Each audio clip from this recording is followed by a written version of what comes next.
So how do we make sense of a guy like Woodrow Wilson?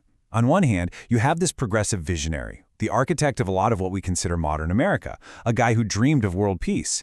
But on the other hand, you have a president whose actions on race were, to put it mildly, a huge step backwards. He's a leader who is just wrapped in contradiction, and that's the story we're going to unpack today. And to really get him, you have to start with this surprising fact. Woodrow Wilson is the only U.S. president to ever hold a Ph.D. He got it in history and political science from Johns Hopkins. And that right there tells you so much about the kind of guy he was. He wasn't a military general or a backslapping career politician. He was a scholar, an academic, through and through. I mean, listen to his own words here. He wasn't chasing power. Not at first. He wanted leisure for reading and for original work. He really saw himself as this man of ideas, a thinker, someone who was much more at home in a quiet library than on a noisy campaign trail. So the big question is, how does that guy, the quiet professor, make this unbelievable climb to the most powerful job in the world? Well, his jump into politics happened with what you can only call lightning speed. Just look at this timeline. It is astonishingly fast. In 1902, he's the president of Princeton University.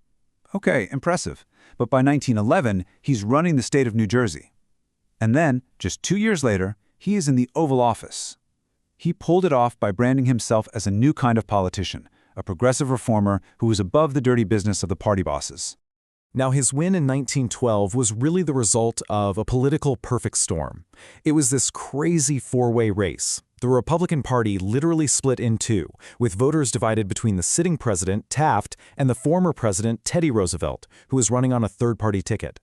That split just paved the way for Wilson. He walked right through the middle and won the whole thing, with only 42% of the popular vote. Think about that. He became president without even winning a majority. Once he got into office, Wilson did not waste a second. He hit the ground running, unleashing this flood of domestic policy he called the New Freedom. And his goal was huge, to completely change the relationship between the government and the nation's economy. He had this three-pronged plan of attack. He was going after what he called the triple wall of privilege. First, the super high tariffs that protected big business. Second, a banking system that he saw as unstable and unfair. And third, the massive corporate monopolies, or trusts, that had a stranglehold on the economy. And wow, did he deliver. I mean, these reforms were a total re-engineering of the American economy. The Revenue Act slashed tariffs, but to make up for the lost money, it created something we all live with today, the modern federal income tax. The Federal Reserve Act, that created the central banking system we still have. And acts like the Federal Trade Commission and Clayton Antitrust gave the government powerful new weapons to bust up monopolies and protect workers' rights. But you know, history always has other plans. Just as Wilson's revolution at home was getting underway, a crisis explodes in Europe that would completely take over his presidency. The start of World War I in 1914 was going to pull him away from domestic policy and shove him right onto the world stage. He kept us out of war. That was his killer slogan for his 1916 re-election campaign, and it absolutely worked. For 3 long, tense years, Wilson stuck to a policy of strict American neutrality. He was adamant about it, even after a German U-boat sank the passenger ship Lusitanian in 1915, which was a huge shock to the American public. But the pressure just kept building and building. By early 1917, Germany decided to resume unrestricted submarine warfare, basically declaring open season on any ship in the Atlantic. And then came the bombshell, the Zimmermann telegram. British intelligence intercepts this secret message from Germany to Mexico, proposing an alliance against the United States. And that was it. That was the last straw. Wilson goes before Congress, says neutrality is off the table, and asks for a declaration of war, famously saying the world must be made safe for democracy. But here's the thing about Wilson. Even as he was leading the country into this brutal war, his mind was already on what came next. He laid out this incredibly idealistic vision for the future in his 14-point speech. He's talking about free trade, ending secret treaties, letting nations choose their own destiny, and at the very heart of it all was his big idea, a global organization to prevent all future wars.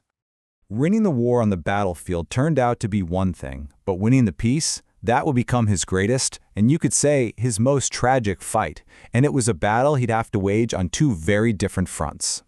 So you've got this 2-front war he's fighting, and I'm not talking about in Europe. Over in Paris, he's trying to convince the other Allied leaders to bake his League of Nations into the Treaty of Versailles. But back home in Washington, he's facing a Republican-controlled Senate, led by his arch-rival Henry Cabot Lodge, who is absolutely convinced the League would destroy American independence. And then, right in the middle of this incredibly high-stakes political battle, disaster. Wilson is on this grueling cross-country train tour trying to rally public support for the treaty when he collapses. They rush him back to the White House and he suffers a massive, debilitating stroke. He's left paralyzed and almost completely isolated. And amazingly, his inner circle, especially his wife Edith, managed to hide the true extent of his condition from pretty much everyone. After the stroke, Wilson, already a stubborn man, became totally uncompromising. He just wouldn't budge, not an inch, on the treaty. When the Senate offered to pass it with a few changes, Wilson told his own Democrats to vote against it. It was all or nothing, and in the end, he got nothing.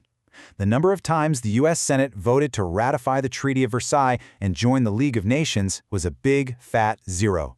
The United States never joined the organization that its own president had created. And this is where we get to the heart of the matter. This is where we have to grapple with the central tension of his legacy. It's this profound, deeply troubling contradiction between the soaring, beautiful ideals he preached to the world and his actual record back home, especially when it came to race. So how on earth do you square these two columns? I mean, this is the fundamental question about Woodrow Wilson. How does the same man who championed self-determination for nations across the globe preside over the systematic segregation of the federal government, putting in separate bathrooms and cafeterias, effectively erasing decades of racial progress? And it wasn't just one or two things. You see this pattern. His cabinet was filled with segregationists who pushed these discriminatory policies. Black federal employees who had been appointed by previous presidents were fired. And during the horrific Red Summer of 1919, when bloody race riots were breaking out all over America, the White House was just silent. So where does that leave us? What's the takeaway? Is he the brilliant visionary who gave us the Federal Reserve and the dream of a world without war? Or is he a man whose own prejudices cast this long, dark shadow over everything he accomplished? The truth is, his legacy is a constant battle between those two realities. Ultimately, there's just no easy answer here.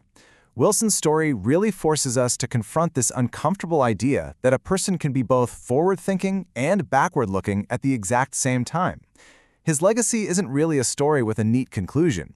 It's more like a permanent question mark, one that challenges us, even today, to think about how we judge our leaders and maybe even our own history.